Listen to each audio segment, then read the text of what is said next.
إن الحمد لله نحمده ونستعينه ونستغفره ونعوذ بالله من شرور أنفسنا ومن سيئات أعمالنا من يهده الله فلا مضل له ومن يضلل فلا هادي له وأشهد أن لا إله إلا الله وحده لا شريك له وأشهد أن محمدا عبده ورسوله يا أيها الذين آمنوا اتقوا الله حق تقاته ولا تموتن إلا وأنتم مسلمون يا أيها الناس اتقوا ربكم الذي خلقكم من نفس واحدة وخلق منها زوجها وبث منهما رجالا كثيرا ونساء واتقوا الله الذي تساءلون به والأرحام إن الله كان عليكم رقيبا يا أيها الذين آمنوا اتقوا الله وقولوا قولا سديدا يصلح لكم أعمالكم ويغفر لكم ذنوبكم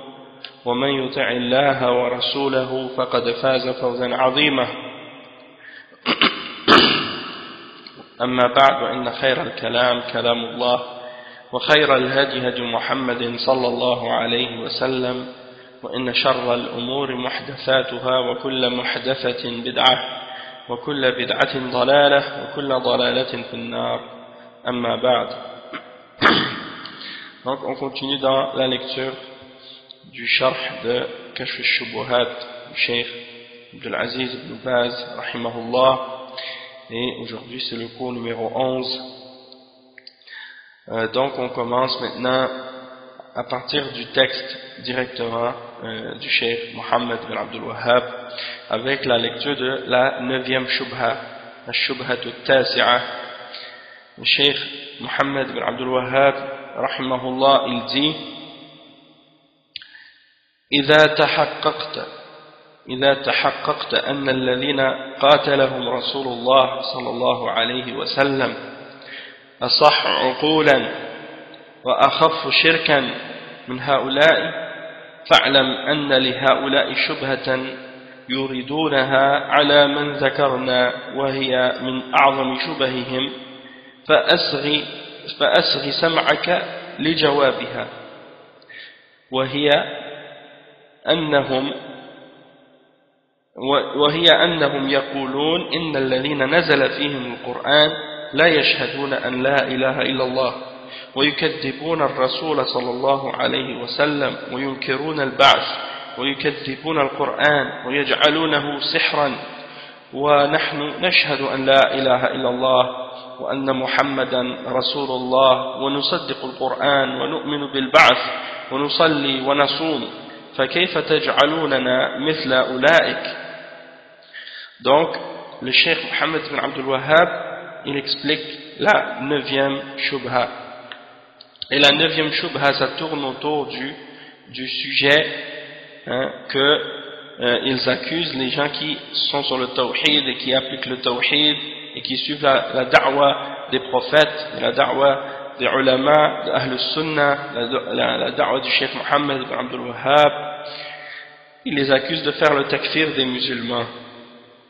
Ils disent: vous faites le takfir des musulmans. Et la façon dont ils l'expliquent, comme le Cheikh il le mentionne, donc il clarifie maintenant certains points qui ont rapport avec cette shubha. Et la raison pourquoi ils accusent les gens qui adorent les tombeaux aujourd'hui, qui adorent les morts, ils accusent les gens de Ahl Sunnah de faire le takfir des musulmans, c'est parce que pour eux l'islam c'est le shirk. Donc si quelqu'un fait du shirk, eh bien pour eux il n'est pas mushrik, pour eux c'est un musulman. Donc si quelqu'un le déclare mushrik, alors ils disent: tu as fait le takfir du musulman. Alors qu'en réalité, on ne fait pas le takfir d'un musulman, on fait le takfir d'un mushrik. Et il y a une différence donc entre les deux. Mais eux, étant donné qu'ils ne savent pas la réalité du tawhid, qu'ils ne savent pas non plus la réalité du shirk, quand on leur explique la réalité de ces choses-là, ils disent: vous faites le takfir des musulmans. Donc ils ont renversé la réalité de la religion. Donc le cheikh il explique, il dit: si tu as réalisé que ceux que le messager d'Allah sallallahu alayhi wa sallam avait une raison plus correcte, plus propre que la plupart des gens aujourd'hui qui font le shirk en adorant les morts et les tombes, et que leur shirk était moindre comparé à ceux-là, alors sache que ces gens-là ont des shubha qu'ils jettent sur les gens, qu'ils propagent parmi les gens, et on en a mentionné, et ça, celles qu'on a mentionnées jusqu'à maintenant, ce sont parmi les plus grandes de leurs shubuhat, celles qu'ils utilisent le plus souvent. Maintenant, écoute bien la réponse à certaines de ces shubuhat-là encore. Et en particulier par rapport au fait qu'ils prétendent qu'on fait le takfir des musulmans. Donc ils disent ceux sur qui le Coran a été révélé, c'est-à-dire les mushrikoun de Quraysh à l'époque du prophète sallallahu alayhi wa sallam, eux, ils ne témoignaient pas de la ilaha illallah, c'est-à-dire ils ne déclaraient pas le témoignage de la ilaha illallah, que rien ne mérite d'être adoré excepté Allah. Et en plus de ça, ils démentaient ou ils reniaient le messager. Ils ne croyaient pas au messager Muhammad sallallahu alayhi wa sallam. Et aussi également, ils reniaient la résurrection. Ils ne croyaient pas en la résurrection. Et également, ils reniaient le Coran. Et ils considéraient le Coran comme de la magie. Comme Allah il le mentionne dans plusieurs versets dans le Coran, que quand ils entendaient le Coran, ils disaient que c'était de la magie.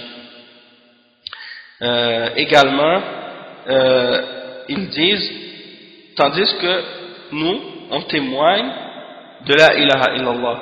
C'est-à-dire, nous, on n'est pas comme ces mushrikines-là, on témoigne de la ilaha illallah. Et on dit que Muhammad est le messager d'Allah. Et on croit au Coran, et on croit en la résurrection, et on fait la salat, et on fait le jeûne. Alors, comment pouvez-vous nous mettre au même niveau, ou au même degré que ces mushrikines, puisque nous, on n'est pas pareil, on a ces distinctions-là. Donc, le cheikh Mohammed ibn Abdul Wahhab, il a répondu à cette shubha en 9 points qu'il a mentionnés. Donc il a mentionné les réponses à cette shubha avec 9 points qu'il a clarifiés et expliqués. Donc qu'est-ce qu'on va faire? Le Cheikh Bin Baz, il les a mentionnés, il a mentionné les trois premières réponses. Donc et puis les autres réponses, il les a divisées ou laissées pour d'autres cours par la suite. Donc il a fait les 3 premières maintenant.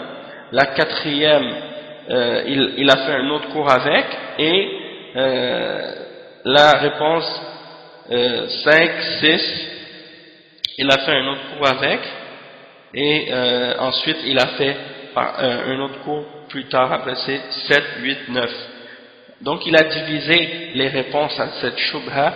Le cheikh Mohammed ibn Abdul Wahhab, comme je disais, il a séparé la réponse de cette shubha en 9 réponses, et on va suivre l'explication du Cheikh Bin Baz sur ces réponses-là, et on va aller avec les réponses telles qu'elles sont mentionnées par le Cheikh et expliquées par le Cheikh dans le livre. Donc on va pas les lire d'un seul coup, les 9, mais on va quand même lire les 3 premières, puis on va lire l'explication pour aujourd'hui, Inch'Allah. Donc la première réponse, le cheikh il dit Fal-Jawab,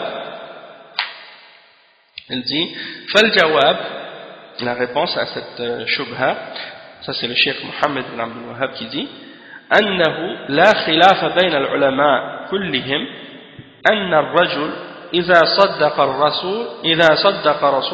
رسول الله صلى الله عليه وسلم في شيء وكذبه في شيء أنه كافر لم يدخل في الإسلام. Donc le cheikh il commence sa réponse en disant que il n'y a pas de divergence entre les ulama, entre tous les ulama, ils sont tous d'accord que si quelqu'un croit en le messager dans certaines choses puis qu'il le renie dans d'autres, qu'il est kafir et qu'il n'est pas rentré dans l'islam. C'est-à-dire que c'est pas suffisant que quelqu'un dise je crois en le messager puis il croit seulement en certaines choses tandis qu'il renie d'autres. il faut qu'il croie en tout, sinon il n'est pas rentré dans l'islam. Et à ce sujet-là, il n'y a pas de divergence entre les savants, hein? Tout le monde est d'accord là-dessus. Après le cheikh il dit كذلك إذا آمن ببعض القرآن وجحد بعضه كمن أقر بالتوحيد وجحد وجوب الصلاة أو أقر بالتوحيد والصلاة وجحد وجوب الزكاة أو أقر بذلك كله وجحد الصوم أو أقر بهذا كله وجحد الحج ولما لم ينقد أناس في زمن النبي صلى الله عليه وسلم للحج أنزل الله في حقهم ولله على الناس حج البيت من استطاع إليه سبيلا ومن كفر فإن الله غني عن العالمين. Donc le cheikh explique, il dit, de même que si quelqu'un croit en une partie du Coran et qu'il renie l'autre partie, hein, il est kafir.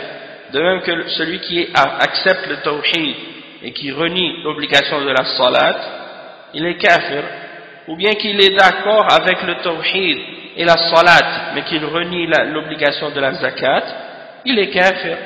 Ou bien, s'il accepte tout ce qui est mentionné, tout ce qu'on a mentionné, il est d'accord avec, mais il renie l'obligation du jeûne, il est kafir. Ou bien qu'il accepte tout ce qu'on a mentionné, mais il renie l'obligation du hajj, il est kafir.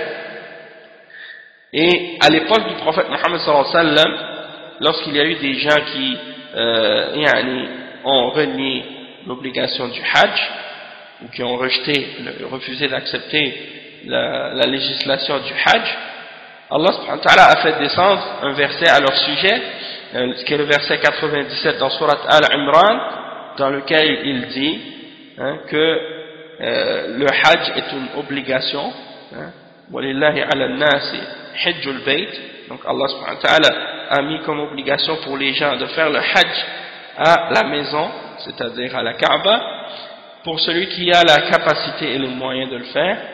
Et celui qui rejette, qui renie, alors Allah est certes celui qui n'a aucun besoin de l'univers, c'est-à-dire celui qui n'a besoin de rien, qui est al-ghani, qui est riche, qui n'a besoin de rien parmi les choses de l'univers. C'est-à-dire qu'il se passe bien de quoi que ce soit, il n'a aucun besoin de ses créatures. Il se suffit à lui-même. Donc ensuite le cheikh il dit ومن أقر بهذا كله وجحد البعث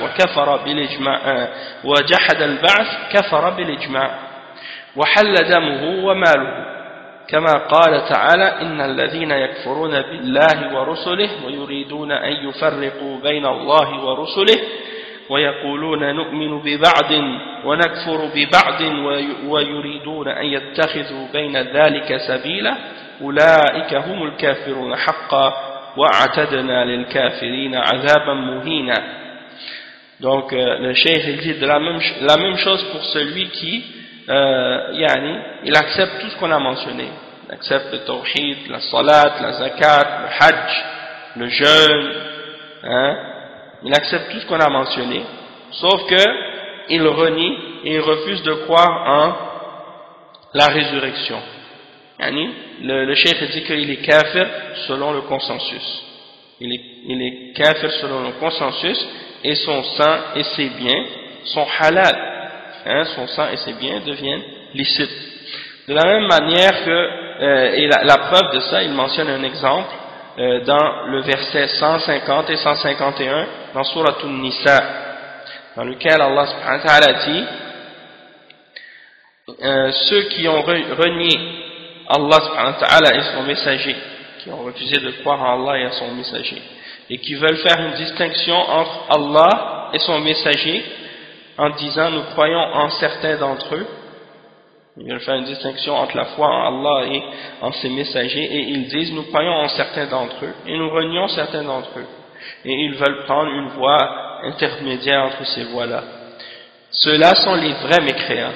Nous avons préparé pour les mécréants un châtiment humiliant. et avilissant. Donc ça c'est pour dire que la personne qui croit en certains messagers et qui renie d'autres, c'est comme s'il avait renié tous les messagers sans exception. Hein?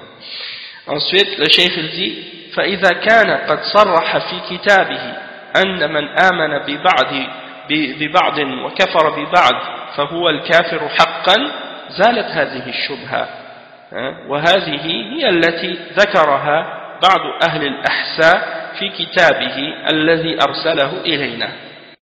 Le cheikh dit donc que Allah subhanahu wa ta'ala, donc si Allah subhanahu wa ta'ala a dit clairement et a mentionné clairement dans son livre que celui qui croit en une partie de ce qui a été des messagers ou une partie de la religion et il renie l'autre partie, alors c'est lui qui est le vrai mécréant. Donc on a compris que cette shubha elle a été détruite maintenant. Il n'y en a plus, cette shubha ne peut plus tenir. Et cette shubha elle avait été mentionnée par une certaine personne qui venait de la région de Al-Ahsa dans un livre qu'il avait écrit puis qu'il avait envoyé au cheikh Mohammed ibn Abdul Wahhab. Donc le cheikh il a réfuté cette shubha en clarifiant ces points-là. C'est-à-dire que comme on a lu au début, la shubha, comment il le dit, c'est que nous on a cru, ils disent, nous on a dit la ilaha illallah, on a dit Muhammad Rasulullah, on a cru au Coran, on a cru à la résurrection, on a fait la salat, on a fait le jeûne. Donc comment tu peux nous comparer aux mushrikin?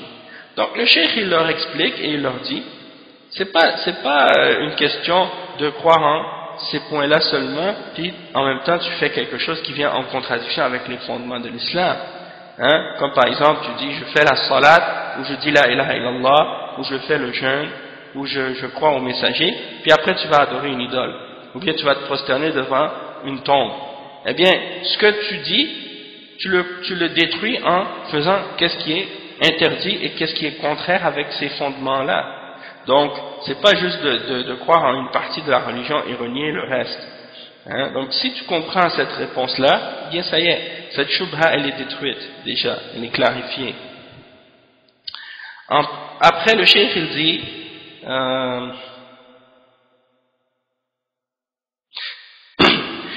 ويقال أيضا, donc ça c'est la première réponse à cette question. La deuxième réponse, ويقال أيضا, c'est ويقال أيضا إذا كنت تقر أن من صدق الرسول صلى الله عليه وسلم في كل شيء وجحد وجوب الصلاة أنه كافر حلال الدم والمال بالإجماع، وكذلك إذا أقر بكل شيء إلا البعث، وكذلك لو جحد وجوب صوم رمضان وصدق بذلك كله لا تختلف المذاهب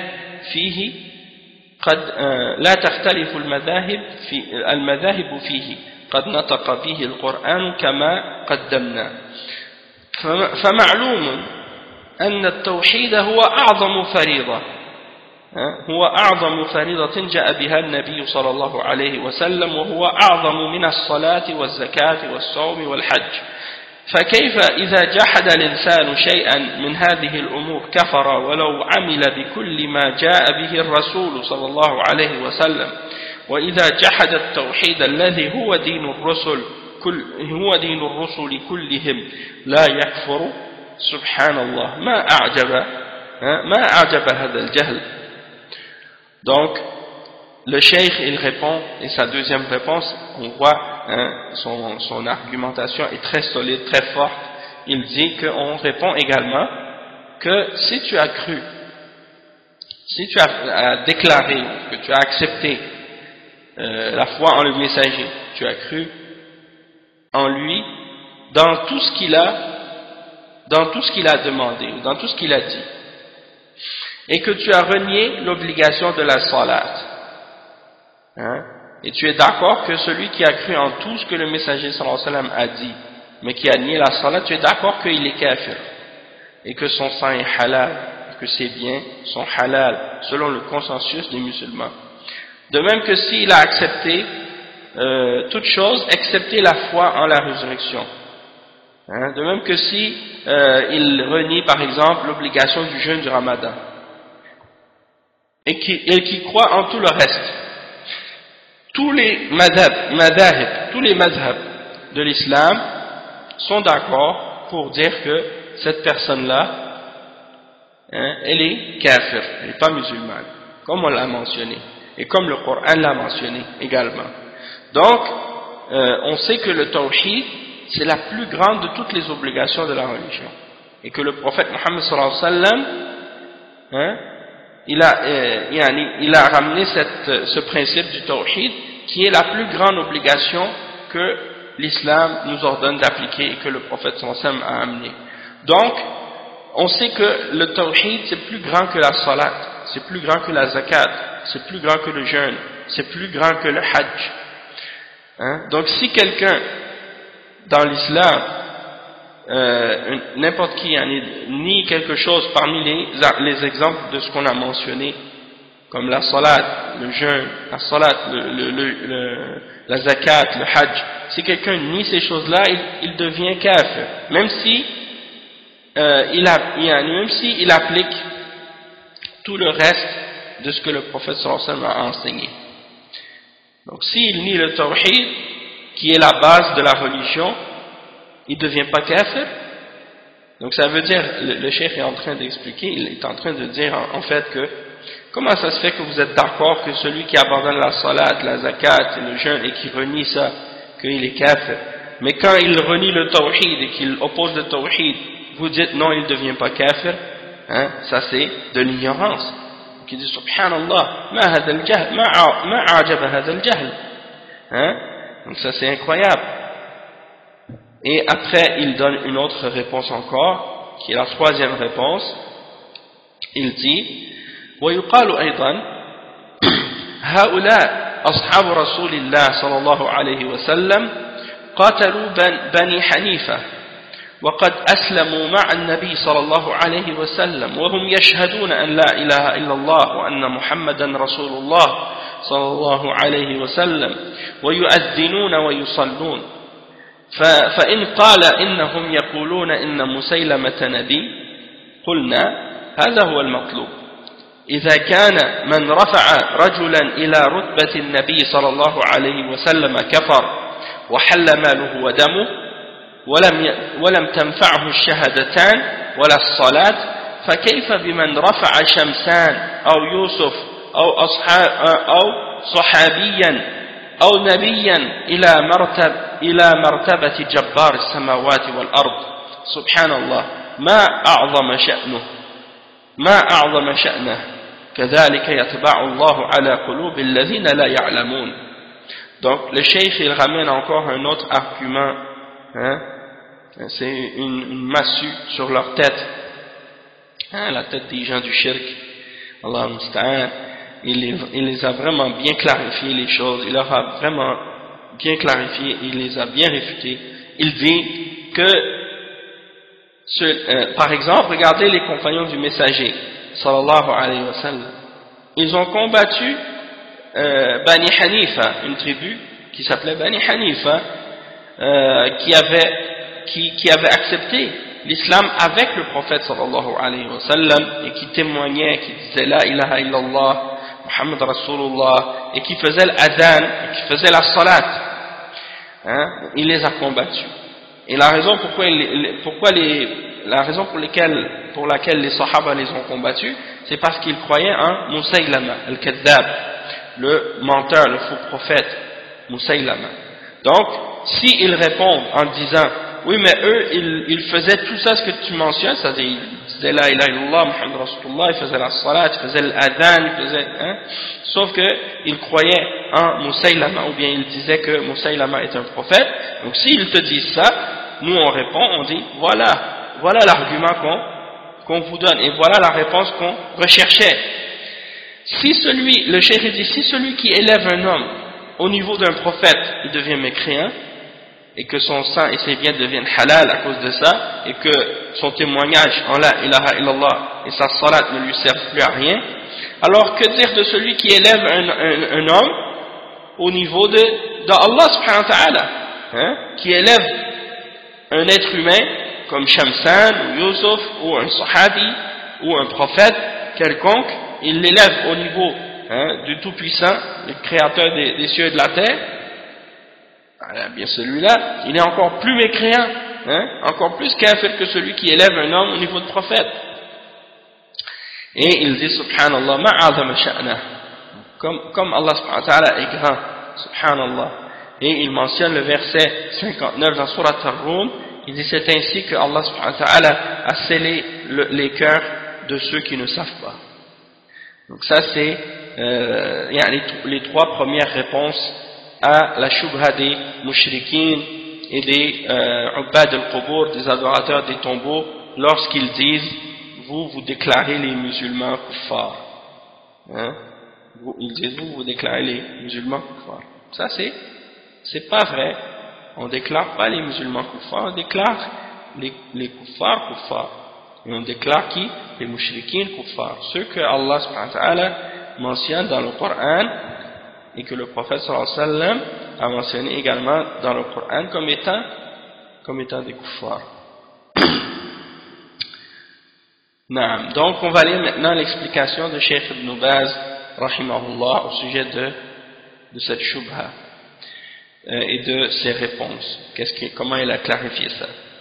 Le Cheikh il dit alhamdulillah wa sallallahu wa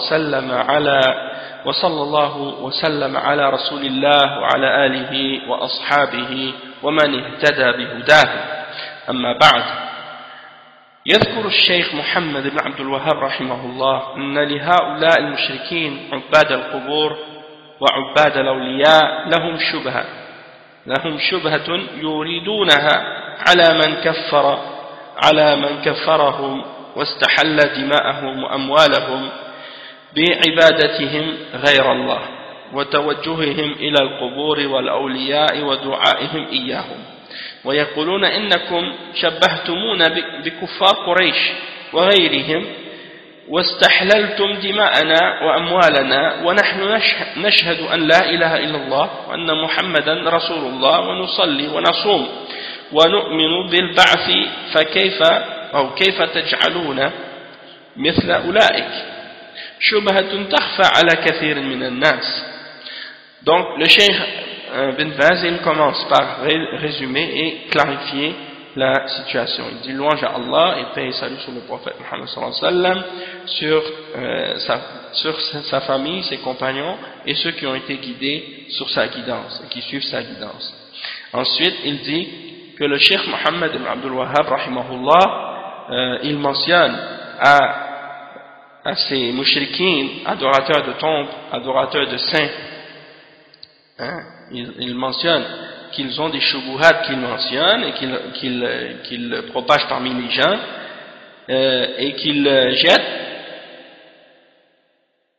qu'ils mentionnent à ceux qui les déclarent kuffar et qui rendent leur sang et leur bien halal à cause du fait qu'ils ont adoré autre que Allah et à cause du fait qu'ils se sont tournés vers les tombes et vers les saints et qu'ils les ont adorés et invoqués en dehors d'Allah subhanahu wa ta'ala.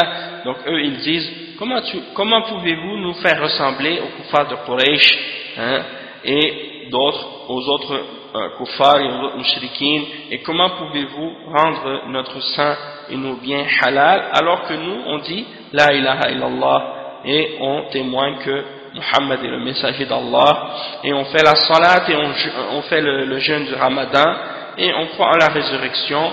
Donc comment pouvez-vous nous mettre au même degré, au même niveau que ceux-là? Le Cheikh dit ça c'est une shubha qui peut échapper à plusieurs personnes. Et il explique ensuite, il dit فيقال لهم نعم أنتم كذلك تشهدون ولكن قد دل الشرع على أن من جحد شيئا مما جاء به الرسول صلى الله عليه وسلم كفر ولو فعل كل شيء مما جاء به الرسول صلى الله عليه وسلم فإذا الإنسان أقر بالتوحيد وجهد وجوب الصلاة ألا يكفر؟ سوف يقولون نعم.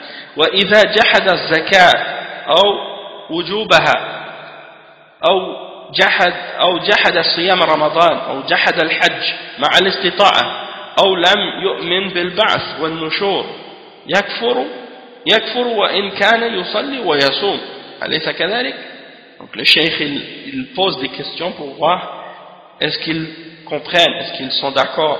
فإذا كان هذا أمر معلوم لديكم وأن من ترك هذه الأشياء جاحدا لها كفر فكيف بمن جحد الشهادتين معناهما فكيف بمن جحد الشهادتين معناهما وعبد مع الله غيره وإن كان من جعل مسيلمة نبي وإن كان من جعل مسيلمة نبي كمحمد يكفر عند الجميع وقتلهم الصحابة لذلك فكيف بمن رفع الإنسان في رتبة الرب عز وجل إذا كان جعله في رتبة النبي يكفر لأنه جعل نبيا ومحمد صلى الله عليه وسلم لأنه جعله نبيا ومحمد خاتم النبيين فكيف الذي يرفع الشخص كشمسان ويوسف أو ابن علوان أو غيرهم إلى رتبة النبي صلى الله عليه وسلم وهو دون رتبة الرب جل وعلا ويدعوه ويستغيث به وينظر له ويذبح له ألا يكون أولى بالكفر ممن رفع مسيلمة إلى رتبة النبي صلى الله عليه وسلم وهكذا من عبد الملائكة أو الجن أو استغاث بهم فقد جعلهم في منزلة الله وعبدهم مع الله يكون كافرا وإن صلى وصام وحج وإن أتى بكل الشرائع. Donc le cheikh Ibn Baz il explique, il dit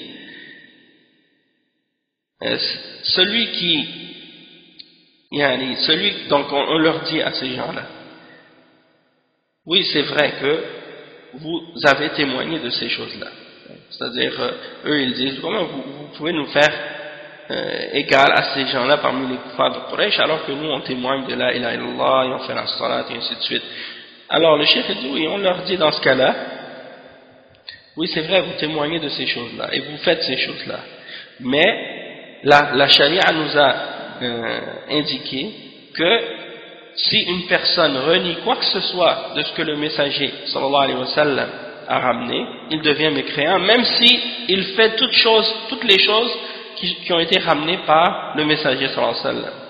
Donc si quelqu'un accepte le tawhid et qu'il rejette la salat, il devient mécréant, n'est-ce pas?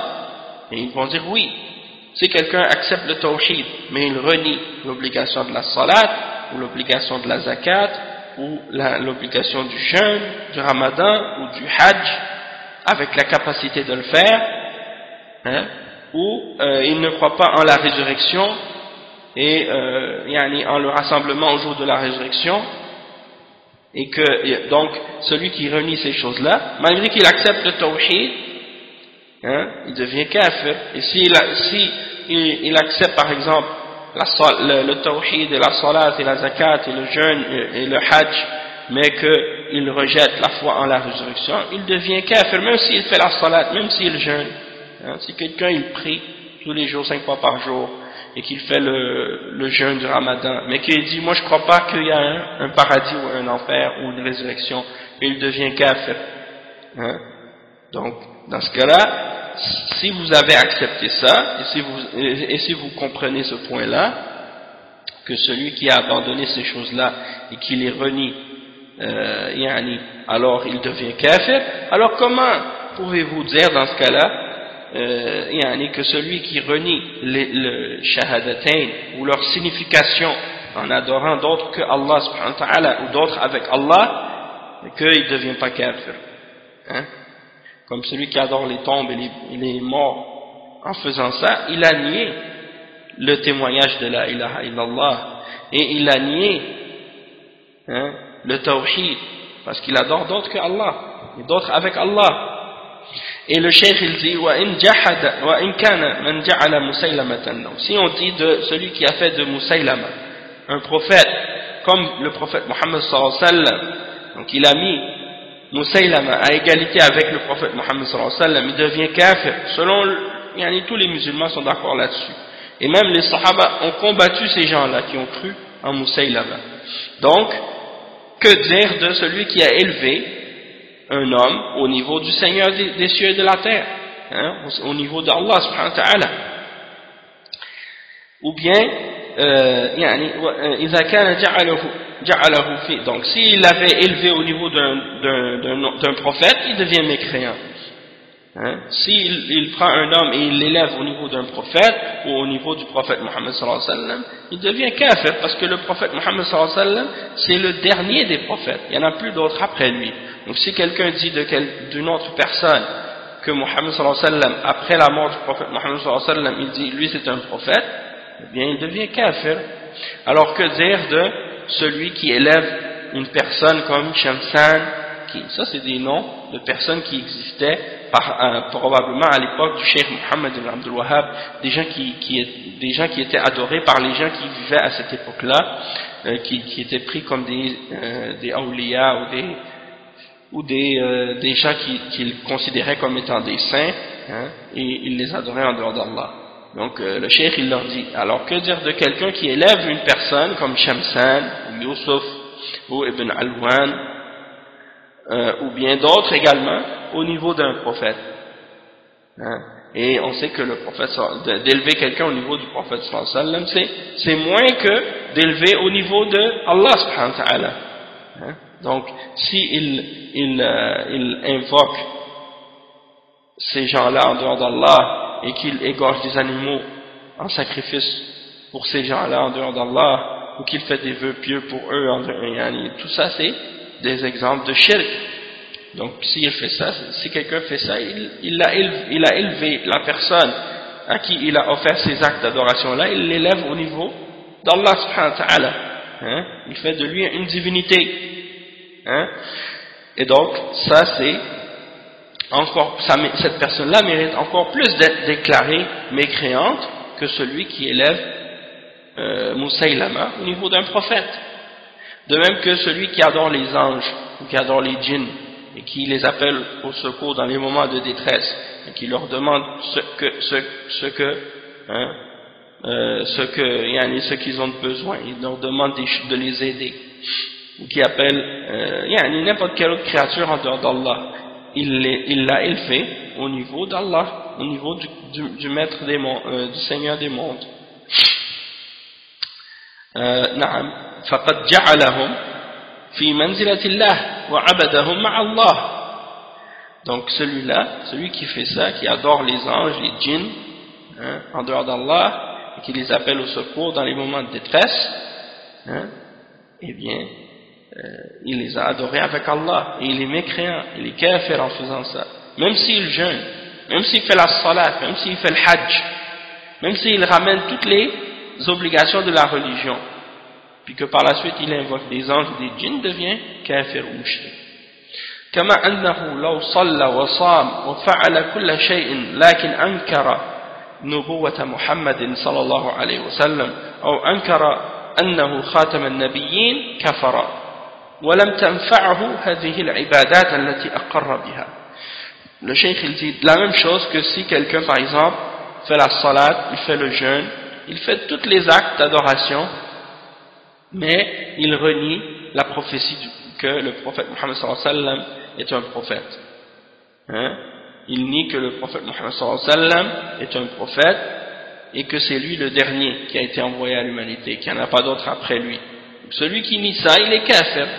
Et tous les actes d'adoration qu'il peut faire ne lui seront d'aucune utilité, même si il croit que c'est des choses obligatoires, parce qu'il a fait quelque chose qui vient annuler les fondements de sa foi.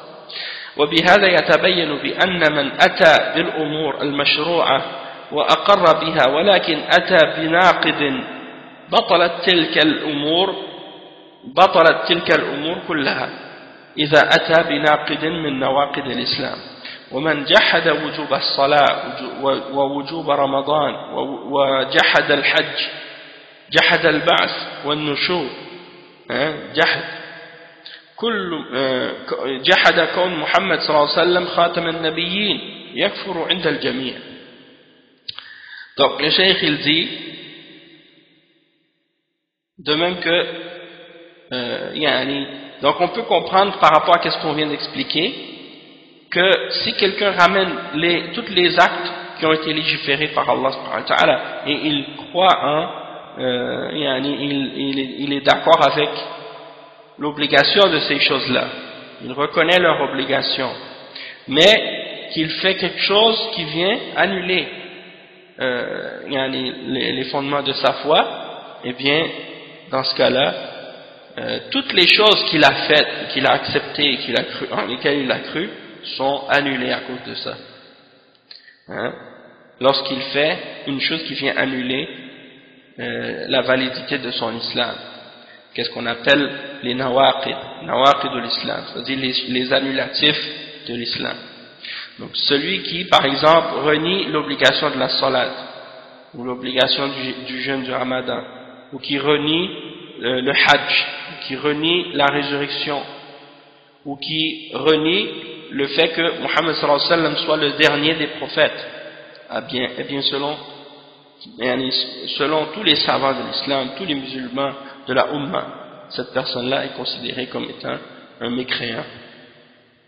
فإذا جحد التوحيد ولم يقر به وأشرك مع الله في العبادة غيره فأولى وأولى أن يكون كافرا ولا تنفعه تلك العبادات التي أقر بها وفعلها كما أن الصحابة قاتلوا بني حنيفة وهم يصلون ويصومون ويشهدون أن لا إله إلا الله وأن محمدا رسول الله ولكنهم صدقوا مسيلمة أنه نبي فعند هذا كفروا.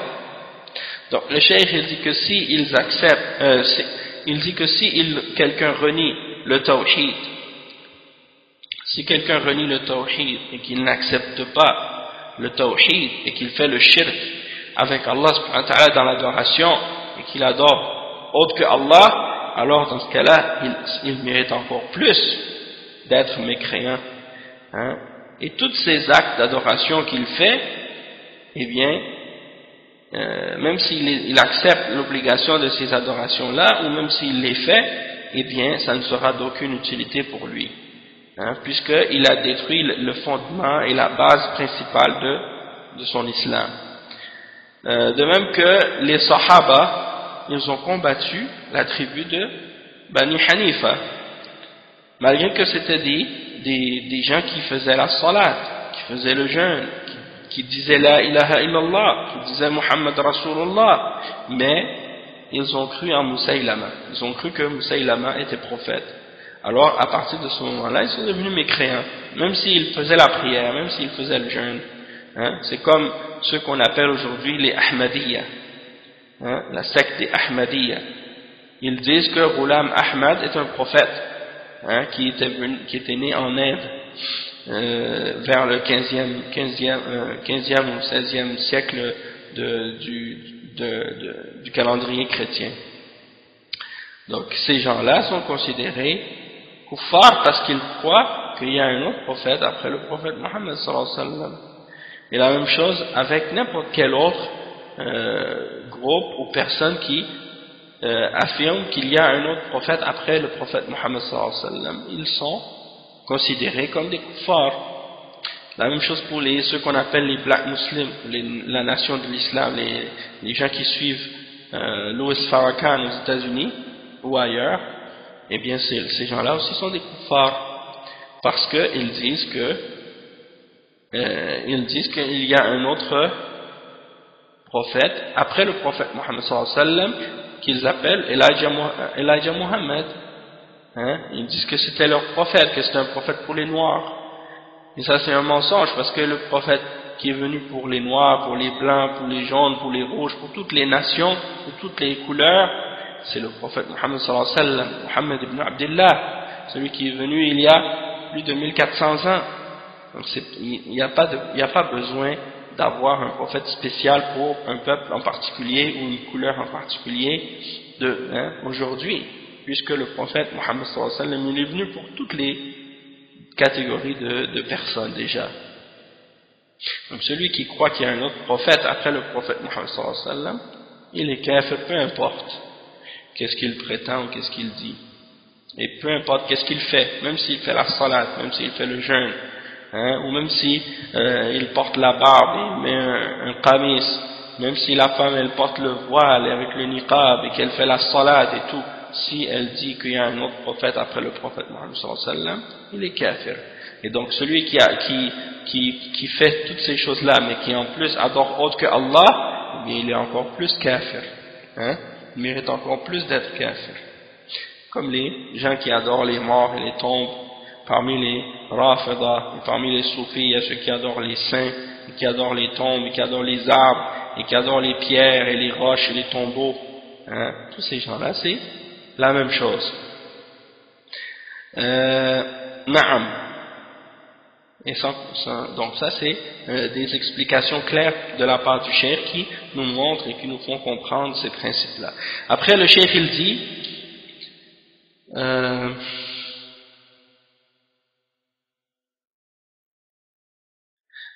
donc وهكذا من صدق طليحة الأسدي نعم بأنه نبي أو الأسود العنسي في اليمن أو المختار ابن أبي عبيد الثقفي ممن ادعى النبوة وما أشبهه كفروا وقتلهم المسلمون. Le cheikh il dit de même que ceux qui ont cru à Tulayhat al-Asadi, que c'était ceux qui ont cru qu'il était prophète, parce qu'il s'est déclaré prophète, ou bien il y en a qui ont cru que c'était un prophète, de même que Al-Aswad al-Anasi au Yémen, ou bien un autre qui s'appelait Al-Mukhtar ibn Abi Ubaid al-Thaqafi. Donc c'est tous ceux-là que déjà qui ont prétendu être un prophète, tous ces gens-là sont des kuffars, et ceux qui croient en eux sont aussi des kuffars. Et les musulmans les ont combattus, ces gens-là. وبهذا يعلم أن من أتى بناقض من نواقض الإسلام بطلت أعماله كلها كما قال جل وعلا إن الذين يكفرون بالله ورسله ويريدون أن يفرقوا بين الله ورسله ويقولون نؤمن ببعض ونكفر ببعض ويريدون أن يتخذوا بين ذلك سبيلا أولئك قال الله أولئك هم الكافرون حقا. Donc le cheikh il explique qu'on sait donc maintenant que quiconque ramène une chose qui vient annuler l'islam, parmi les choses qui annulent l'islam de quelqu'un, ses œuvres, toutes ses œuvres, toutes les choses qu'il fait comme bonne action sont annulées et deviennent vaines. Comme Allah subhanahu wa ta'ala le dit dans plusieurs versets, et il le dit également dans le verset 150, 151, dans Surat An-Nisa, comme on l'a lu tout à l'heure, ceux qui ont rejeté la foi en Allah et en son messager et qui veulent séparer entre Allah et ses messagers et qui disent nous croyons en certains et nous renions certains, et ils veulent prendre une voie entre ces voies, et ensuite Allah subhanahu wa ta'ala dit ceux-là sont les vrais mécréants. Ceux-là sont réellement les mécréants. Le cheikh dit ولما فرقوا أخبر أنهم هم الكافرون حقا لأنهم آمنوا ببعض وكفروا ببعض. Donc lorsqu'ils ont fait une séparation dans la religion, eh bien Allah a dit à leur sujet que ce sont les vrais mécréants. Ils ont cru en une partie et ils ont rejeté l'autre partie.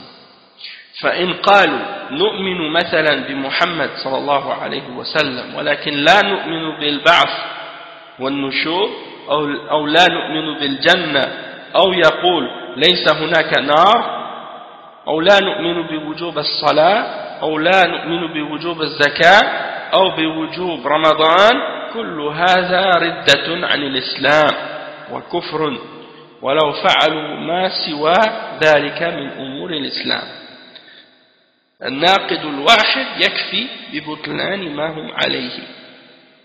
Donc le cheikh il dit que si quelqu'un, s'ils disent par exemple, si ces gens-là disent on croit en Mohammed sallallahu alayhi wa sallam, mais on ne croit pas en la résurrection, on ne croit pas qu'on va tous être rassemblés et réunis au jour de la résurrection, ou bien qu'il dit par exemple je ne crois pas en le paradis, ou qu'il dit je crois pas qu'il y a un enfer, ou bien on ne croit pas en l'obligation de la salat, ou on ne croit pas en l'obligation de la zakat, ou on ne croit pas en l'obligation du ramadan.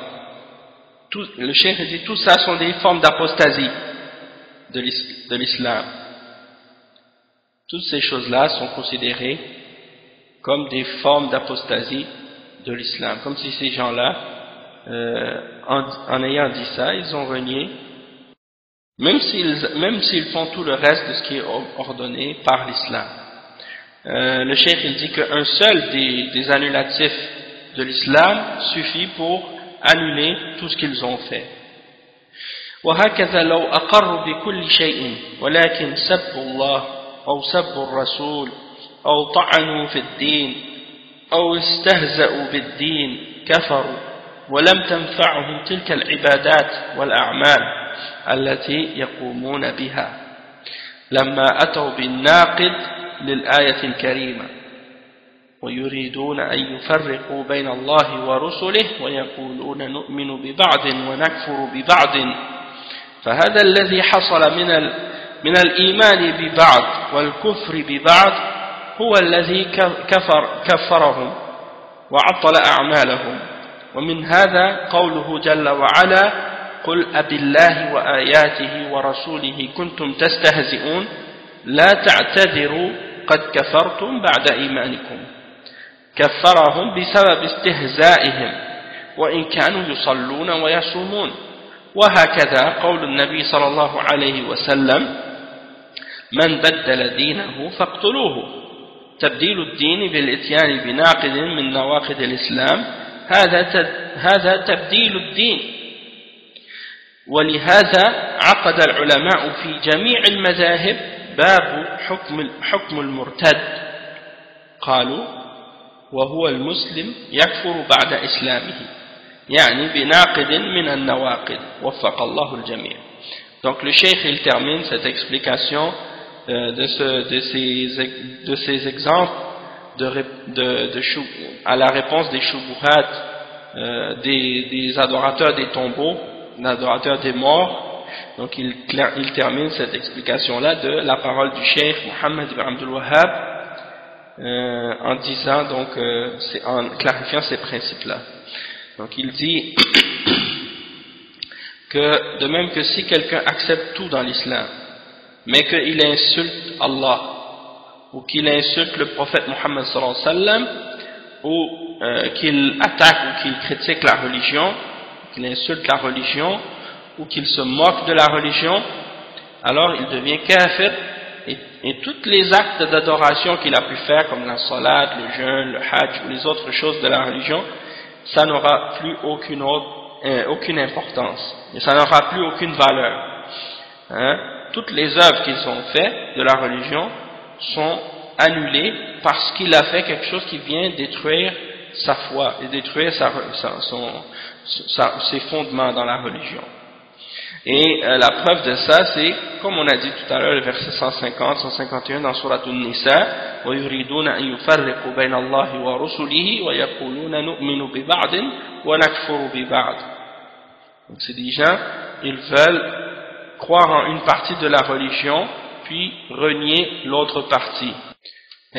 Donc, ensuite le cheikh il dit donc que dans ce verset, Allah subhanahu wa ta'ala, donc il a clarifié que si quelqu'un rejette une partie de la religion, eh bien c'est comme s'il reniait le tout. Parce que Allah subhanahu wa ta'ala dit dans la suite, Ulaika humul kafiruna haqqa. Ceux-là sont les vrais mécréants. Et donc, ça c'est la personne qui a cru en une partie puis qui a renié l'autre partie. Donc, celui-là, Allah subhanahu wa ta'ala l'a déclaré mécréant et il a annulé la valeur de toutes ses œuvres. Comme dans le verset 65-66 dans Surat At-Tawbah, Allah subhanahu wa ta'ala il dit, est-ce que c'est d'Allah, de ses signes et de son messager dont vous vous moquiez?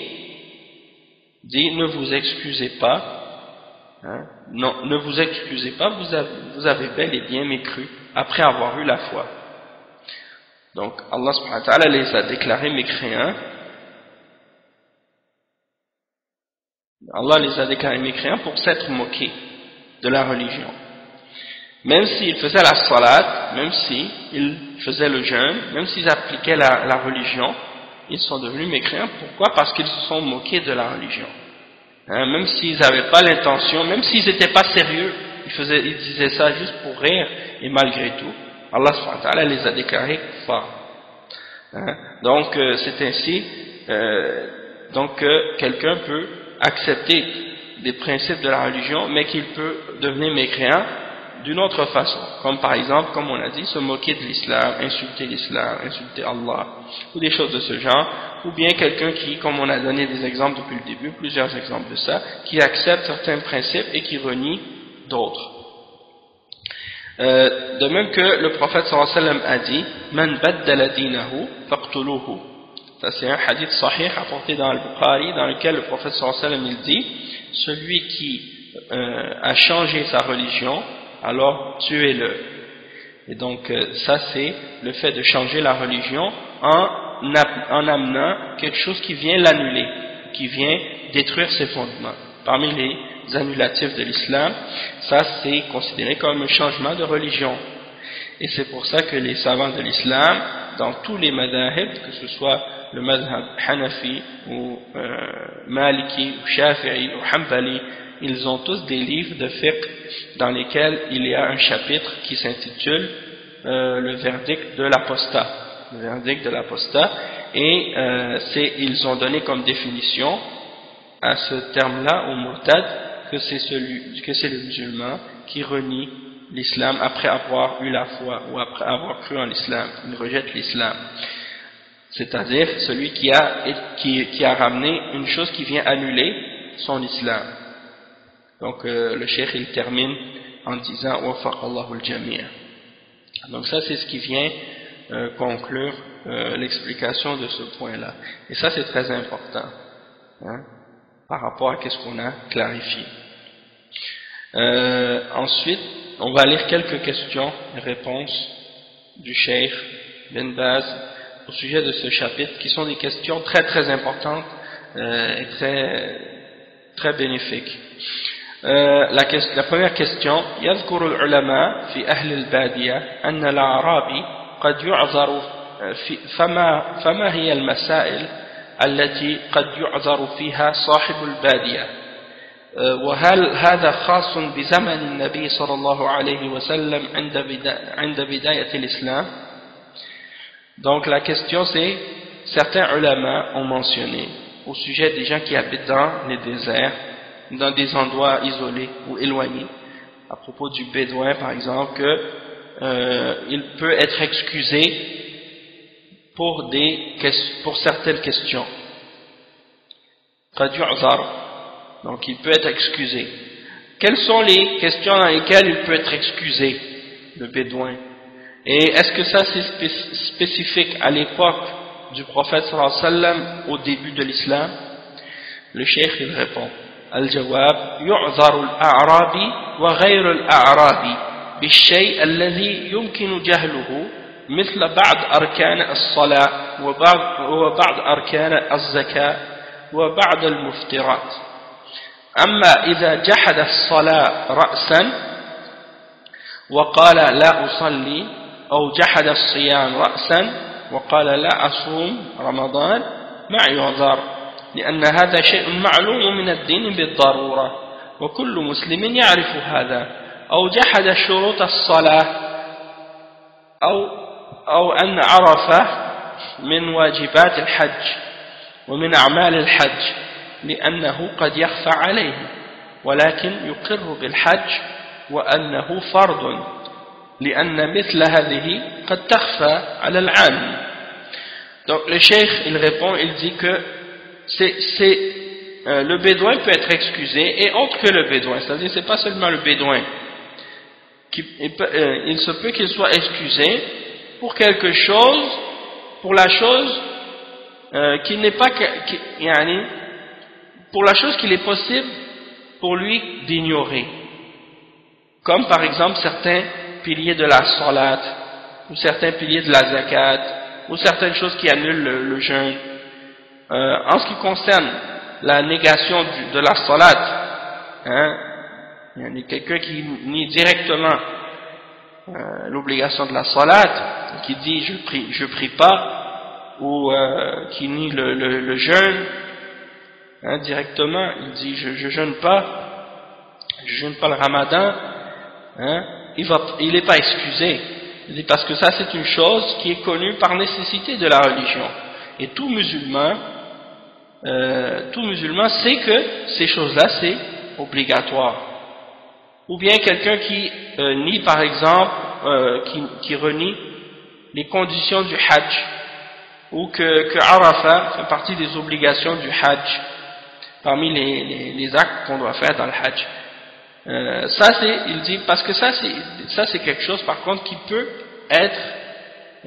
peut échapper à quelqu'un. Mais il reconnaît le hajj en soi, et que le hajj c'est une obligation, parce que le hajj c'est quelque chose qui est connu. Tandis que certains éléments peut-être du hajj, ça se peut que ces choses-là lui échappent. Donc c'est ça l'exemple. En fait, la personne peut être excusée si elle ignore des choses qu'elle peut ignorer par rapport au fait que ce sont des choses qui sont plus subtiles ou moins connues de la part de certaines personnes ou de certaines catégories. Et en particulier lorsque ce sont des gens qui viennent dans des endroits qui sont plus éloignés ou plus isolés et qui n'ont pas accès à la science ou à la connaissance. Le cheikh il dit يذكر يا شيخ أحسن الله إليكم عن بعضهم أنه ما يعرف الجنابة وأنه ما يغتسل منها. الجواب: يعلم العامي قد لا يفهم، وخصوصا بعض النساء يعلم ولا يكفر ولا يكفر. Le cheikh il dit, on mentionne à propos de certains d'entre eux qu'ils ne connaissent pas par exemple al-janaba. Al-janaba, c'est-à-dire l'état d'impureté après avoir eu des rapports sexuels. Certaines personnes ils ne savent pas qu'est-ce que c'est al-janaba, ou bien ils ne savent pas comment se purifier de la janaba, ils ne savent pas faire le ghusl. Donc le cheikh il dit, dans ce cas-là on doit lui apprendre. Et la personne, le commun d'entre les musulmans, c'est possible qu'il ignore ces choses-là ou ils ne comprennent pas ces règles-là, en particulier certaines femmes. Donc on doit lui apprendre, et il n'est pas kafir pour ça. Le cheikh il dit, question: من وصلته كتب منحرفة وليس فيها عقيدة ولا توحيد هل يعذر بالجهل؟ الشيخ إذا كان بين المسلمين ما يعذر بالشرك. أما الذي قد يخفى مثل بعض واجبات الحج أو واجبات العمرة أو واجبات الصيام أو الزكاة وبعض أحكام البيع وبعض أمور الربا قد يعذر وتلتبس عليه الأمور. ولكن أصل الدين كونه يقول أن الحج غير مشروع، أو أن الصلاة غير واجب، أو الزكاة غير واجبة، أو الصلاة غير واجبة، هذا لا يخفى على المسلمين، وهذا شيء معلوم من الدين بالضرورة. Donc le cheikh il dit qu'il y a des personnes qui ont reçu des livres où on leur a donné des livres qui sont pas corrects, il y a des livres qui ont des déviations dedans. Et dans ces livres-là, il n'y a pas d'explication de la croyance ni du tawhid. Est-ce que ces personnes-là sont excusées d'ignorer ces choses-là? Le cheikh il répond, il dit, s'ils sont parmi les musulmans, dans ce cas-là, ils ne sont pas excusés de faire le shirk. Mais il dit, mais qu'est-ce qui peut échapper à certaines personnes de ces choses-là? C'est comme par exemple certaines obligations du Hajj, ou certaines obligations de la Umrah, ou certaines obligations du jeûne, de la zakat, ou de certaines règles du commerce, ou de certaines questions qui sont reliées au riba. Une personne peut être excusée dans ces choses-là parce qu'elle est confuse ou mélangée dans certaines choses qui sont reliées à ça.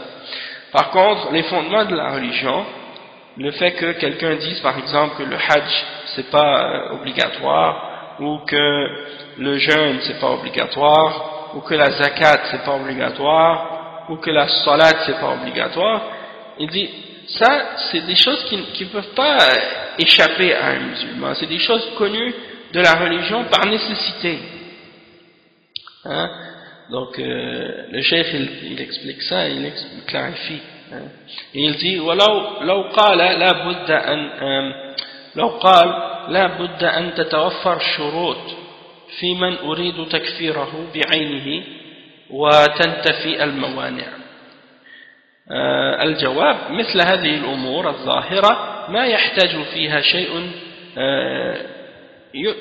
يعني يكفر بمجرد وجوبها أو يكفر بمجرد وجودها لأن وجودها لا يخفى على المسلمين معلوم بالضرورة من الدين بخلاف الذي قد يخفى مثل شرط من شروط الصلاة وبعض الأموال التي تجب فيها الزكاة وتجب أو لا تجب وبعض شؤون الحج وبعض شؤون الصيام وبعض شؤون المعاملات وبعض مسائل الربا.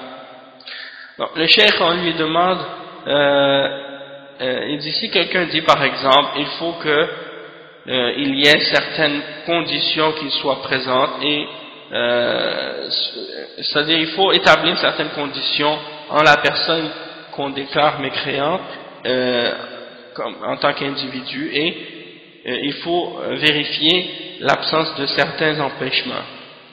Le cheikh il répond, il dit quand c'est des choses qui sont très apparentes et claires, hein, comme quelqu'un qui dit la prière c'est pas obligatoire ou des choses comme ça, il dit ça c'est des choses qui ne nécessitent pas rien d'autre, c'est-à-dire elles sont le simple fait qu'on voit que cette personne-là dit ça, c'est suffisant pour savoir que la personne elle a mécru, parce que c'est des choses qui n'échappent pas aux musulmans, qui sont connues de la religion par nécessité, contrairement à des détails qui peuvent échapper à un musulman, comme par exemple une condition parmi les conditions de la salat, ou certaines différentes catégories de biens qui sont obligatoires dans la zakat par exemple, ou bien quelqu'un ne sait pas si tel bien ou tel bien c'est obligatoire de payer la zakat dedans ou non, ou certaines questions reliées au hajj, ou certaines questions qui sont reliées au jeûne, ou certaines choses qui sont reliées au commerce et aux interactions, des choses de ce genre, ou des questions qui ont rapport avec le riba. Hein.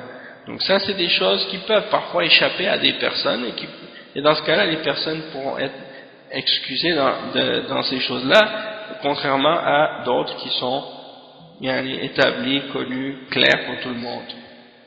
Et comme le cheikh l'a expliqué dans la question précédente, c'est que à un certain niveau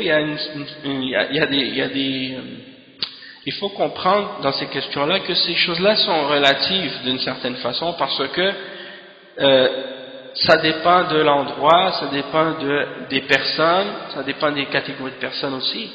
Quelque chose peut être connu à un endroit et ignoré ailleurs. C'est pas partout où les gens ont accès à la connaissance et à la compréhension de la religion de façon équivalente. Hein. Des pays comme par exemple, des pays comme disons comme l'Albanie par exemple, où les gens ont vécu des années dans le communisme et qu'ils n'ont pas eu accès à la connaissance de la religion, où la seule référence qu'ils ont comme connaissance de l'islam, c'est des gens qui ont des croyances soufis ou des égarements, ou toutes sortes de bid'a et de shirk. Donc c'est des gens qui n'ont pas eu accès à la connaissance. Ces gens-là peuvent être excusés, tandis que quelqu'un qui habite à quelques pas de l'Arabie Saoudite ou bien quelques pas de la Mecque ou de Médine, un pays où il y a des dizaines et des dizaines de ulama, où la personne peut facilement aller poser la question à des ulama, connaît la langue arabe et tout, ça c'est pas la même chose, hein?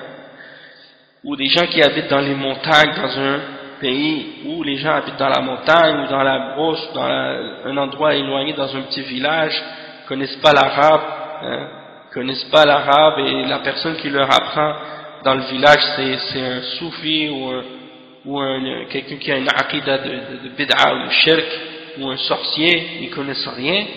C'est pas la même chose que l'autre personne qui est directement collée à la mosquée dans une grande ville où il y a plein de ulama, plein de shuyukh, plein de livres, plein de références.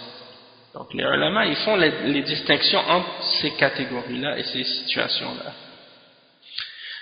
Ensuite, le cheikh il dit وبعض الصحف فيها الصور وهذه هذه الذين يستهزئون باللحى أو تقصير الثياب فيها الصور هذه الذين يستهزئون باللحى أو تقصير الثياب.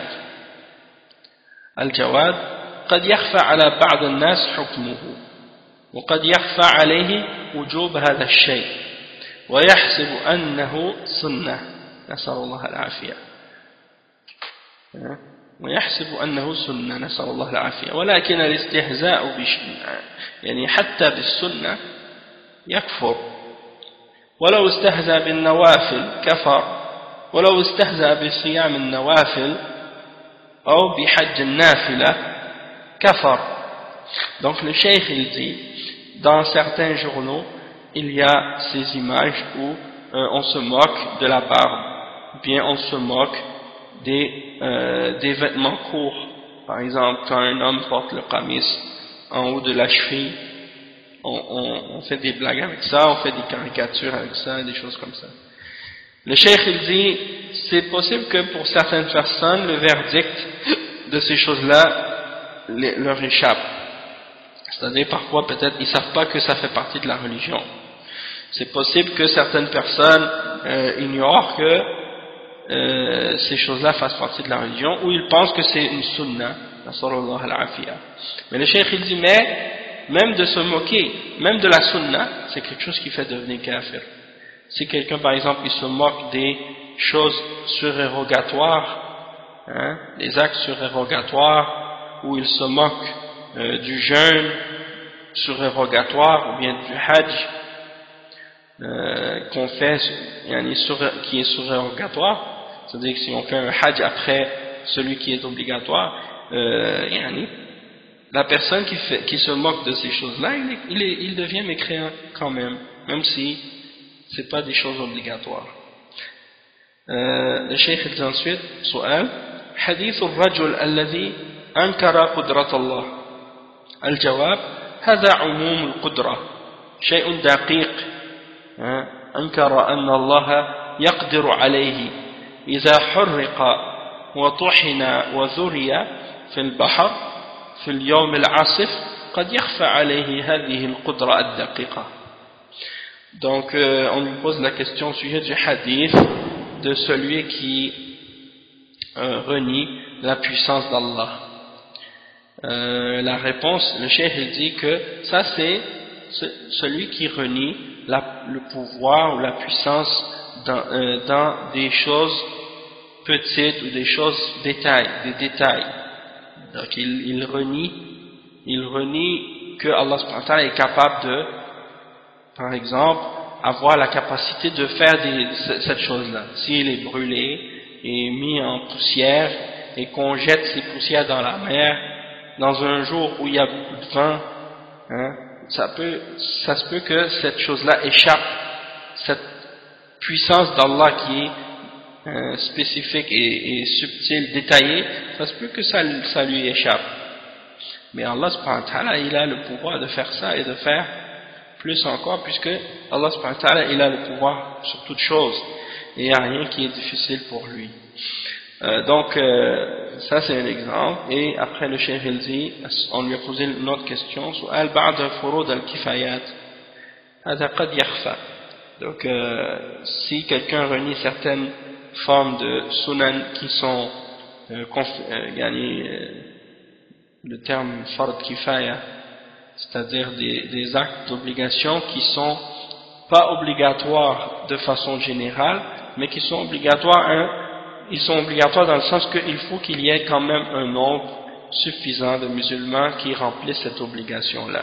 Et le cheikh il dit, dans ces catégories-là, c'est possible qu'il y ait des choses qui échappent à certaines personnes.